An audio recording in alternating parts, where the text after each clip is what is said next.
বৃহস্পতিবার নিউটাউনে যাত্রাগাছিতে ক্ষতবিক্ষত দেহ উদ্ধার। প্রথমে জানাই যায়নি কার দেহ।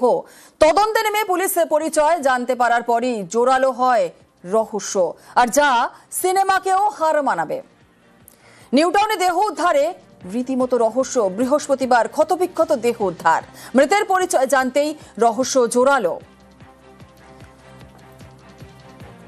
কিন্তু কার দেহ পাওয়া গেল এবং কোথা থেকেই বা পাওয়া গেল? দেখুন, নিউটাউন যাত্রাগাছি ব্রিজের কাছে খাল, সেই খালের জঙ্গল থেকে কিন্তু এই মৃতদেহ উদ্ধার হয়। পরবর্তী ক্ষেত্রে পুলিশ যখন একবার তদন্তে নামে, সেক্ষেত্রে কিন্তু লক্ষ্য করা যায় যে এই ব্যক্তি, অর্থাৎ যে ব্যবসায়ী ব্যক্তির মৃত্যু হয়েছে, তার কিন্তু আসল নাম পরিচয় জানতে পারে পুলিশ। এবং স্বপন কামিল্লা তার নাম, এবং তিনি পশ্চিম মেদিনীপুরের দাঁতনের বাসিন্দা, পুলিশ এমনটাই জানতে পারে। ইতিমধ্যেই পুলিশের পক্ষ থেকে যখন দেহ উদ্ধার করা হয়, দেহের একাধিক জায়গায় কিন্তু আঘাতের চিহ্ন ছিল, এবং সেই কারণে পুলিশের পক্ষ থেকে দেখা হচ্ছিল কোনো জায়গায় কোনো মিসিং ডায়েরি হয়েছিল কিনা। শেষমেশ পুলিশের পক্ষ থেকে জানতে পারা যায় একেবারে পশ্চিম মেদিনীপুরের দাঁতনের বাসিন্দা তিনি, এবং স্বপন কামিল্লা তার নাম, এবং একেবারে তার যে মৃত্যুর ঘটনা, সেখান থেকে কিন্তু একেবারে তার মৃত্যুদেহ উদ্ধার হলো কেশপুকুর যে খাল, অর্থাৎ বাগজোলা খাল, যাত্রাগাছি এলাকা, সেই এলাকা থেকে। এই যে গোটা ঘটনা, তার পরবর্তীতে পুলিশ একেবারে জানতে পারে এই ব্যক্তি কিন্তু এত শুধুমাত্র এখানেই নয়, এর আগেও কিন্তু দেখা গেছিল যে এই ব্যক্তির ক্ষেত্রে যে অভিযোগগুলো উঠে এসেছিল, যে ভিডিওর কথা বলা হচ্ছে, সে সমস্ত কথা যে অভিযোগ উঠে এসেছিল, এবং সেক্ষেত্রে প্রত্যেকটি বিষয় কিন্তু একেবারে পুলিশের পক্ষে তদন্ত করা হচ্ছিল। এবং তদন্ত প্রক্রিয়া যখন করা হয়, তখন শরীরে একাধিক জায়গায় যখন আঘাতের চিহ্ন ছিল, দেহ ময়নাতদন্তে পাঠালে পুলিশ জানতে পারে যে তাকে কিন্তু মারধর করা, পিটিয়ে মারার মতো ঘটনা ঘটেছিল। প্রাথমিক যে রিপোর্ট, সেই রিপোর্টে কিন্তু এমনটাই উল্লেখ ছিল। এবং পুলিশের পক্ষ থেকে জানতে পারে যে এই যাত্রাগাছি এলাকায় যে মৃতদেহ উদ্ধার হয়েছিল, সেই মৃত ব্যক্তির নাম স্বপন কামিল্লা, তিনি পশ্চিম মেদিনীপুরের দাঁতনের বাসিন্দা। সল্টলেকের ব্যবসায়ী বাড়ি পশ্চিম মেদিনীপুরের দাঁতনে, এবং দেহ উদ্ধার নিউটাউনে যাত্রাগাছিতে। কিন্তু এরকম ঘটলো কিভাবে? তৈরি হয়েছে রহস্য, উঠছে নানান প্রশ্ন।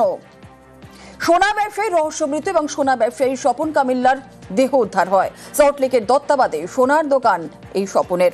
সোনা ব্যবসায়ীর দেহ উদ্ধার নিউটাউনের যাত্রাগাছিতে।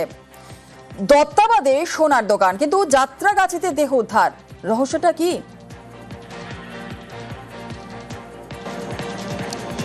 দেখো, এই যে ব্যক্তির ব্যবসায়ীর কথা বলা হচ্ছে, তার যে দেহ নিউটাউন যে একেবারে যাত্রাগাছি এলাকা থেকে উদ্ধার করা হয়, সেক্ষেত্রে কিন্তু বেশ কিছু তথ্য ইতিমধ্যেই পুলিশের কাছে উঠে আসছে। যখন এই মৃত ব্যক্তির নাম পরিচয় প্রত্যেকটি বিষয় জানা যায়, পরিবারের সঙ্গে যখন যোগাযোগ করা হয়, তখন কিন্তু এক ভিডিওর কথা উঠে আসে। এবং যে নিউটাউনে যে এখান থেকে মৃতদেহ উদ্ধার হয়েছিল, পুলিশ যখন তদন্ত করে, এবং সেখানকার থানার সঙ্গে যোগাযোগ করা হয়েছিল, এবং সেখানে বলা হয়েছিল এক ব্যক্তির কথা। এবং তারপরেই লক্ষ্য করা যায় বিধাননগর দক্ষিণ থানার পুলিশের কাছে কিন্তু পরিবারের পক্ষ থেকে তারা লিখিত অভিযোগ দায়ের করেছিল। সেই অভিযোগের ভিত্তিতে পুলিশ তদন্তে নামে, এবং অভিযোগপত্রে কিন্তু একেবারে স্পষ্ট করা হয়েছিল যে এক ভিডিওর কথা উল্লেখ করা হয়েছে।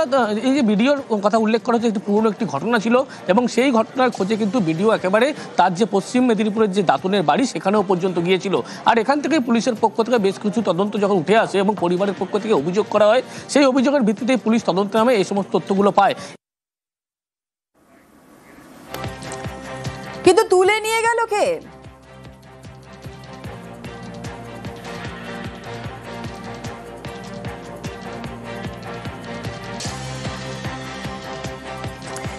সোনা ব্যবসায়ী দেহ উদ্ধার ছেড়ে দেওয়া হয়েছিল বাড়ির মালিককে, কিন্তু সেই বাড়ির মালিকের চাঞ্চল্যকর অভিযোগ এবার শোনাবো আপনাদের। ওনাকে তুলে নিল, ওনার ঘরে। কে নিয়ে গেল? এটা ভিডিও অফিসার। সঙ্গে কে কে ছিল? সঙ্গে আরো 4-5 জন ছিল, ড্রাইভার ছিল, আরো ওর সব। কটা গাড়ি নিয়ে এসেছিল? দুটো গাড়ি। আপনাকেও তো তুলে নিয়ে গেল? আমাকে একটা গাড়িতে তুললো, ওটা কেউ ছিল না। স্করপিও, যেটা কালো, নীল বাতি সবই, লাল বাতি আছে। তা কালো গাড়িটায় ও নিয়ে যখন যাচ্ছে, খুব জোর বেরিয়ে গেছে। আচ্ছা, যে গাড়িটা ও আছে? হ্যাঁ, আমাকে একটা ড্রাইভার, ও বলে ওনাকেও না, অফিসারটা বলছে। তা গেলাম, তুলে নিয়ে গিয়ে আমাকে ছেড়ে দিয়েছে বাইরে থেকে, নিউটাউন।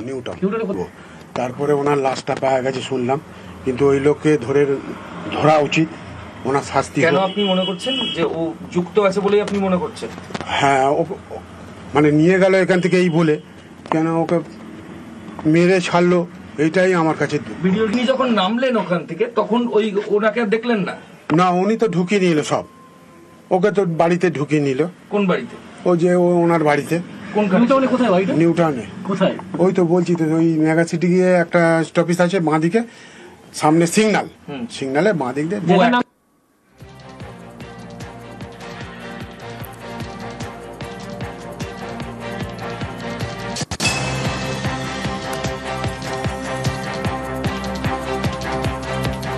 উত্তরবঙ্গের রাজগঞ্জের এক ভিডিও সল্টলেকে এসে কেন সোনার ব্যবসায়ীকে তুলে নিয়ে গেলেন? এ তো একেবারে পরতে পরতে রহস্য। ব্যবসায়ীকে তুলে নিয়ে যাওয়ার কারণটা ঠিক কি?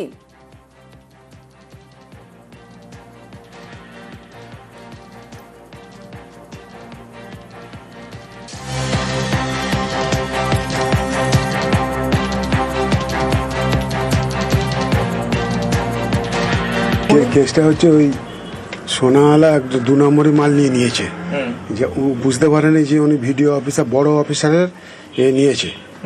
তা ও এসে বলল যে আমার এরকম 2 নম্বরই মাল চুরি করে নিয়ে, চোরাই মাল নিয়েছে, ওনার সাথে যোগাযোগ করতে চাই।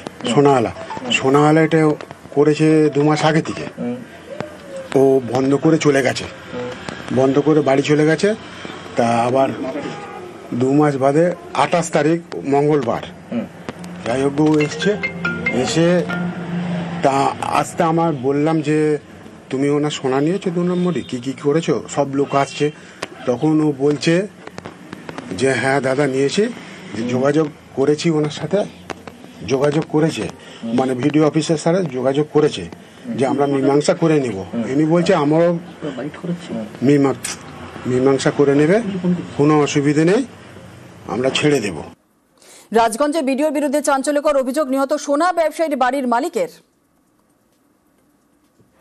তা এমন ব্যবহার করেছে আমার সাথে, হ্যাঁ বলছে যে কোনো অসুবিধে নেই, ছেড়ে দেব। তাই এখানে এসে ধুমকি দামকা এটা সেটা করে নিয়ে চলে গেল।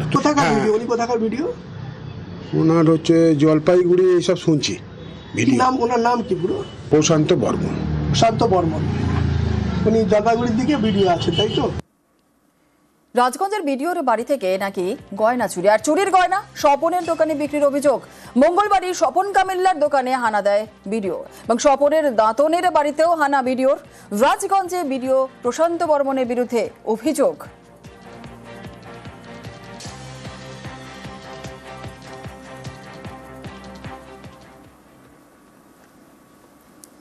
দত্তাবাদে সোনার গয়নার দোকান এই স্বপন কামিল্লার বাড়ি পশ্চিম মেদিনীপুরের দাঁতনে, আর দাঁতনের বাড়িতেও গিয়েছিলেন রাজগঞ্জের ভিডিও। নিহত ব্যবসায়ীর পরিবারের ছবি তোলে ভিডিও, এবং পশ্চিম মেদিনীপুরের দাঁতনে, জলপাইগুড়ির রাজগঞ্জের ভিডিও। পরিবারের তোলা ছবিতে স্পষ্ট রাজগঞ্জের ভিডিওর উপস্থিতি, আর ভিডিওর সঙ্গে সিভিক ভলেন্টিয়ার কিভাবে? দাঁতনের সোনার ব্যবসায়ী বাড়িতে রাজগঞ্জের ভিডিও।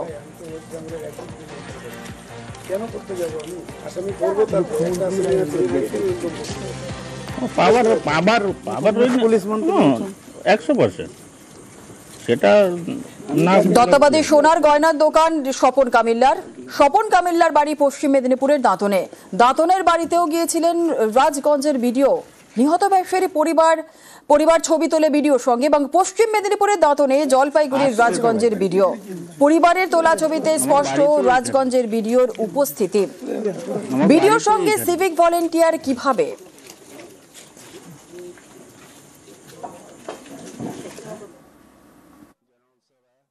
পরিবারের লোকেরা একেবারে স্পষ্ট করেছে যে রাজগঞ্জের যে ভিডিও, এই যে যার কথা বলা হচ্ছে প্রশান্ত বর্মন, তিনি কিন্তু সশরীরে হাজির হয়েছেন, এবং এই ভিডিওর বিরুদ্ধে তার পরিবারের লোকেরা অভিযোগ জানিয়েছেন।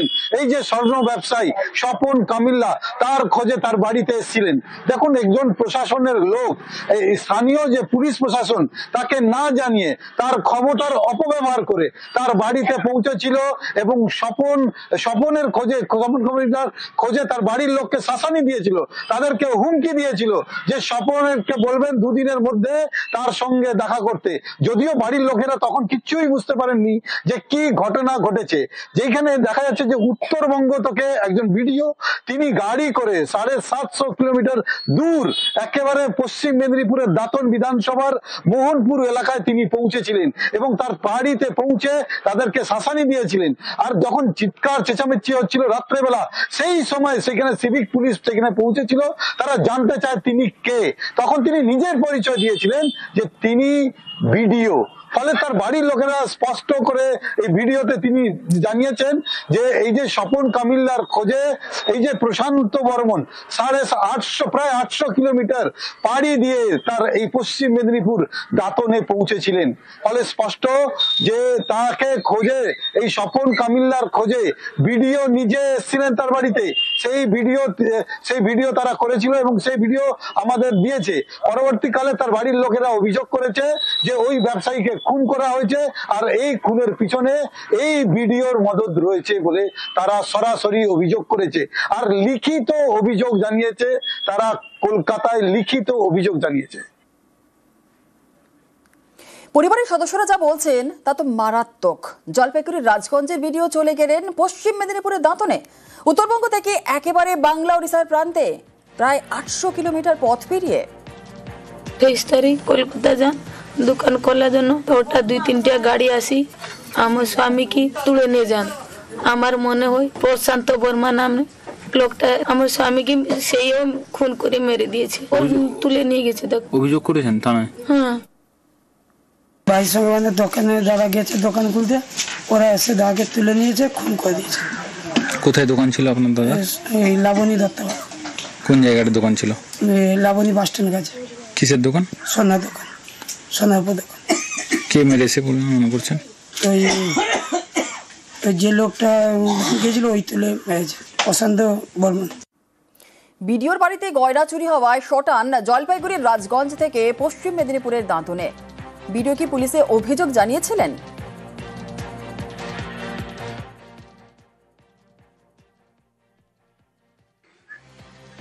দেখো, প্রশাসনিক মহলে সেই কথাটাই কিন্তু কানাঘুষাভাবে চলে যে অনেকটাই তিনি প্রভাবশালী এবং তিনি অনেকটাই প্রভাবশালী বলেই কিন্তু একাধিকবার তার বদলির নির্দেশ আসার পরেও কিন্তু সেই বদলি স্থগিতাদেশ হয়ে যায়, অর্থাৎ তিনি তার নিজের পদেই বহাল থাকেন। অর্থাৎ অনেকেই বলা বলি করেন যে প্রশাসনিক মহলে তিনি নিজের মর্জির মতনই চলতে ভালোবাসেন এবং নিজের মতন করেই চলেন।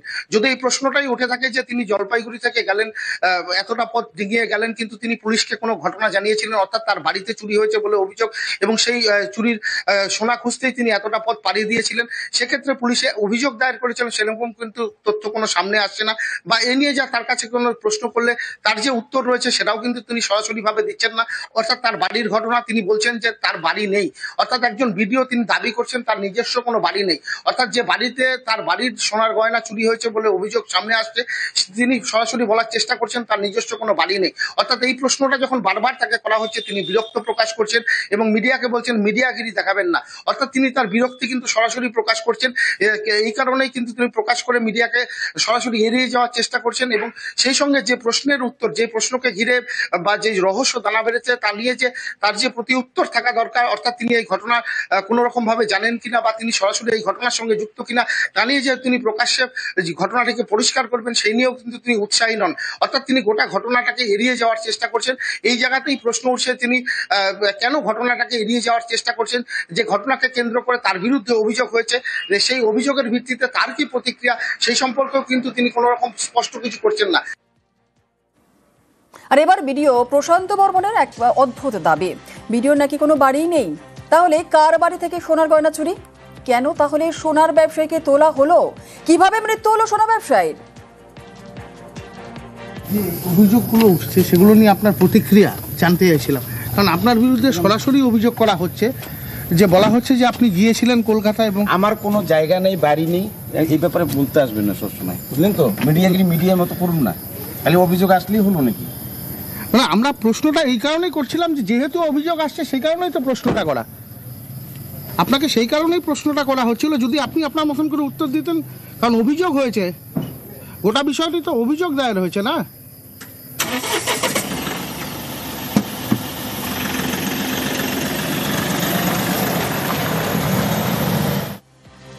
আর ভিডিও যাবতীয় অভিযোগ উড়িয়ে দিচ্ছেন, কিন্তু খোদ ভিডিওর বিরুদ্ধে খুনের অভিযোগ করেছে নিহতের পরিবার। সেই এফআইআর এর কপি নিউজ 18 বাংলার হাতে।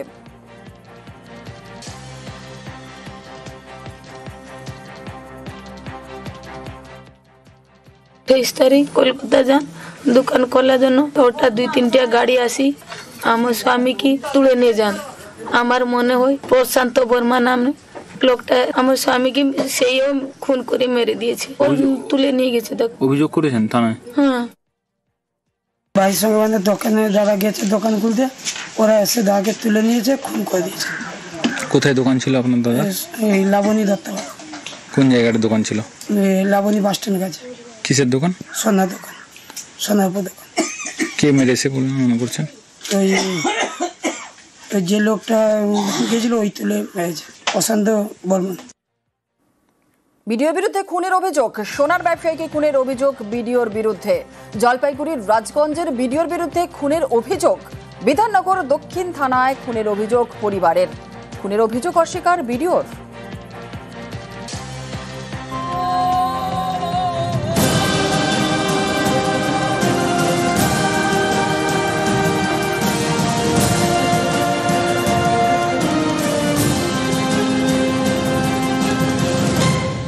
নদিয়া চাপড়ার দিকে আমাদের নজর রাখতে হচ্ছে, কারণ সেখানে ভুল বোঝাবুঝিতে বিএসএফ পুলিশের মারপিট। নদিয়া চাপড়ায় বিএসএফ পুলিশ মারামারি, আর এই মারামারিতে আহত হয়েছেন এএসআই সহ 5 পুলিশ কর্মী। ভুল বোঝাবুঝিতে বিএসএফ পুলিশের মারপিট। আমাদের সঙ্গে রয়েছেন আমাদের প্রতিনিধি সমীর রুদ্র, আরো বিস্তারিত বলবে। সমীর, কি নিয়ে ভুল বোঝাবুঝি বিএসএফ এবং পুলিশের?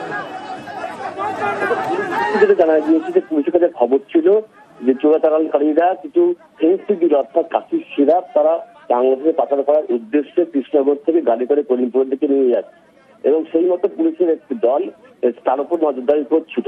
এবং এই পাশাপাশি একই খবর কিন্তু বিএসএফ এর কাছেও ছিল, এবং বিএসএফ কিন্তু একইভাবে নজরদারি চালাচ্ছিল যে যখন তারা এলাকায় পৌঁছবে তখন তাদেরকে হাতে হাতে ধরবে।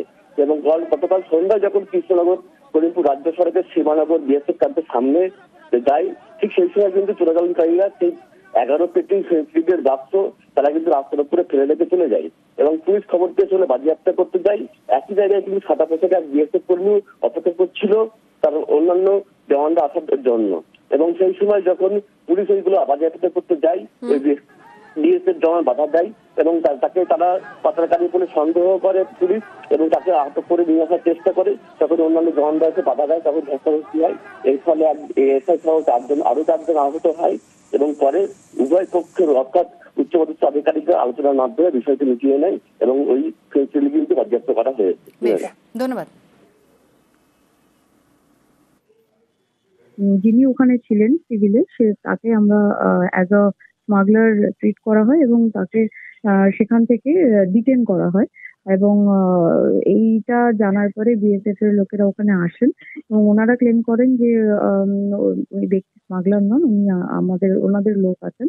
তো সেই মুহূর্তে একটা হট অল্টারকেশন হয়, একটা মাইল্ড স্কাফলিং হয়, এবং লেটার অন আমরা সুপিরিয়র অফিসার যারা রয়েছেন বিএসএফ এর তাদের সাথে আমরা কথা বলি, এবং পুরো ম্যাটারটা তখন আমাদের কাছে ক্লিয়ার হয় যে কোনো একটা জায়গায় আমাদের একটা মিসকমিউনিকেশন হয়েছে, এবং সেখান থেকে এই ঘটনাটি এতদূর পৌঁছেছে।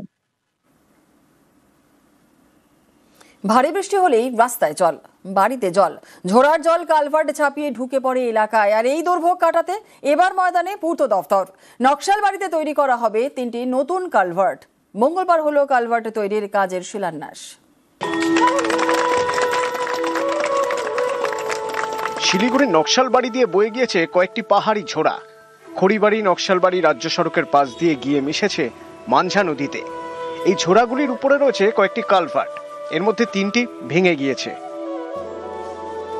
ভারী বৃষ্টি হলে দুর্ভোগ, কালভার্ট ছাপিয়ে ঝোড়ার জল ঢুকে পড়ে এলাকায়, যেমনটা হয়েছিল 4 অক্টোবর উত্তরবঙ্গে দুর্যোগের দিন। এই দুর্ভোগ কাটাতে এবার ময়দানে পূর্ত দপ্তর। নকশালবাড়ির আশাপুর চা বাগান এলাকায় মঙ্গলবার 3টি কালভার্টের কাজের শিলান্যাস হয়। পূর্ত দপ্তরের দাবি, নকশালবাড়ির বাবুপাড়া, খড়িবাড়ির পানি ট্যাঙ্কি এবং আশাপুর চা বাগান এলাকায় কালভার্টগুলি তৈরি করা হবে। সমস্ত এলাকাতে কিন্তু প্রতিটি বাড়িতে বাড়িতে প্রতি বছরই জল ঢুকত। তা আমাদের এইখানকার যারা গ্রাম পঞ্চায়েতের প্রধান, আমাদের নেতৃত্বরা বারবার এটা আমাদেরকে বলেছিলেন যে এই কালভার্টটা করতে হবে। আমরা ধন্যবাদ জানাই পূর্ত দপ্তরকে, ये खूब अल्प समय मध्य हमारे ये काजटी उन्होंने सैंक्शन करेছেন। कलवर्ट जो दिख रहा है ये यहाँ से पानी ओवरफ्लो होके सारे गांव में पानी, सभी के घर में पानी जा रहा था, सभी के घर में। ये गांव का बहुत ही भला होगा, अभी बहुत सारे घर डूबने से बचेंगे। अभी जो अभी कार्यक्रम हो रहा है वो जल्दी होना चाहिए और जल्दी बन जाना चाहिए। नक्शालबाड़ी থেকে বিশ্বজিৎ মিশ্র, নিউজ 18 বাংলা।